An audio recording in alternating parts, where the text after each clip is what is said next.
Xitoy hukumatining Uyg'urlarga qaratilgan irqiy qirg'inchiligi xalqarada kuchlik inqos qo'zg'agan bir paytda Xitoy amaldorlari Sharqi Turkistonda davlat bexatarlik tarbiyasi faoliyatini yo'lga qo'ydi. Xitoy Tangirtoq nashriyotining xabariga qaraganda, ommaning davlat bexatarligiga bo'lgan tunishini oshirish va xatarning oldini olish va xatarga taqobil turish iqtidorini yetildirishni maqsad qilgan safarbarlik har qaysi yerlik va ommaviy organlarda umumyuzlik elib berildi. Dokladda mundaq deyildi: bu safarbarlik tirishchanligi asosiy qonun, davlat bexatarlik qonuni, terrorlikqa qarshi turish qonuni, josuslikqa qarshi turish qonuni va tor bexatarlik qonuni qatorliqlarning keng qo'llashiga erishdi. Kuzatuvchilar bu tashabbusning Sharqi Turkistondagi Uyg'urlarga qilgan irqiy qirg'inchiligi sababidan Xitoyning xalqaro munosabatining nacharlashishi bilan zich munosabatlik ekanligini, buning Xitoy hukumatining Sharqi Turkistonni kontrol qilish huquqini yo'qotishga bo'lgan andishisini aks ettirganligini ko'rsatdi.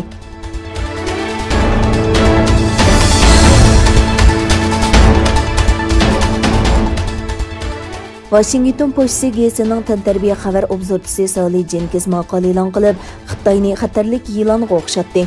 Gazetda Xitoy o'z fuqarolarini boshqarish, ya'ni qo'rqitish orqali xalqaro olimpik komiteti va olimpik qo'llovchilarini kontrol qildi deyildi. Jenkins Olimpik komiteti va olimpikni qo'llagan Coca-Cola qatorliq shirkatlarni Xitoyning Uyg'urlarga qaratilgan irqiy qirg'inchilikqa sukutda turganligini aybladi. Asiyadagi dаңlıq olim Piriling maqolasida Xitoyni bo'g'ma yilonga o'xshatib yozgan maqolasida dastlabda Xitoyning besimi intayin tuvan. Siz Xitoy bilan savdo, diplomatiya yoki olimpik munosabati o'rnatish uchun kichik ammo yarashtirish kelishimi tuzdingiz. Ammo uyga kirsangiz, yo'g'on bo'g'ma yilon sizni avor qiladi. O'zingizni yoki savdongizning bo'g'ilib qolganligini bayqaysiz. Xuddi suvga g'arq bo'lgandek harakat qilishga majbur bo'lasiz. U bu shaklda o'xshatish elib bordi. Link yana Xitoy o'z fuqarolarini qo'rqinch bilan kontrol qilmoqchi bo'lganligini, bu uning G'arb bilan bo'lgan diplomatik munosabati va xalqaro olimpik komiteti va uning sheriklari Sharqi Turkistondagi jazo lagerlarida majburiy qamalgan Uyg'ur va boshqa millatlarni qul qilish, qiynash va bosqinchilik voqealariga pisand qilmay, sukutda va harakatsiz ekanligini bayon qildi.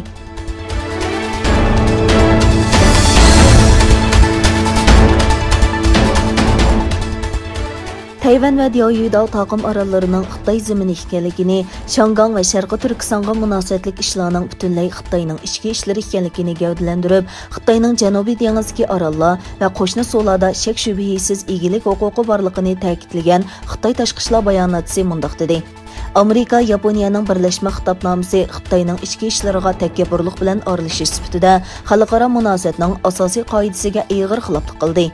Amerika bilan Yaponiya erkinlik va ochiqlikni tashviq qilsa-mu, amaliyotda ular kichik chambarak shakllantirish orqali guruh to'qinishni keltirib chiqaradi. Bu tashabbus davrining yuzlanishi va rayon va dunyodagi ko'plagan davlatlarning tinchlik, taraqqiyot va hamkorlikni ilgari surishdagi o'rtaq umidiga butunlay qarshi. Shunlashqa Amerika Yaponiya ittifoqining xarakteri va rayon tinchligi va muqimligiga xavf yetkazish suiqasdi texmo aniq oshkorlandi.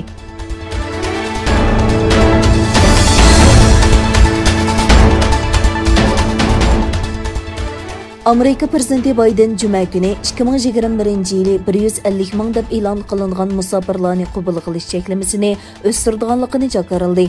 Amerika prezidenti Joe Biden hafta oxiridagi dam olish kunini o'tkazgan Delaware shtatidagi musofirlarning cheki haqida matbuotlarga bayonot e'lon qildi. Bir savolga qarata Biden bu yil qabul qiladigan musofirlarning sonini tilga olib mundaq dedi: Biz bu sonni ko'paytamiz. Mesela Janub chegarasidagi yoshlarga munosabatli krizisning davomlashishida edi. Biz birla vaqtda ikki ishni qila olmadik. Shunga hozir bu sonni ko'paytamiz.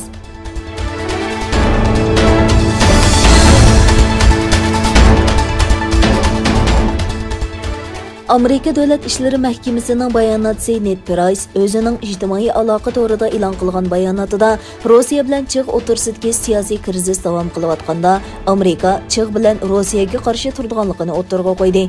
Cheg Tönögen Verbinday shahridagi o'q to'ri iskladida 2 kishining qazo qilgan voqeaga yetishlik 18 Rossiya diplomatini chegaradan qo'g'lab chiqarganligini va davlatdan ayrilishiga 48 soat vaqt berganligini e'lon qildi.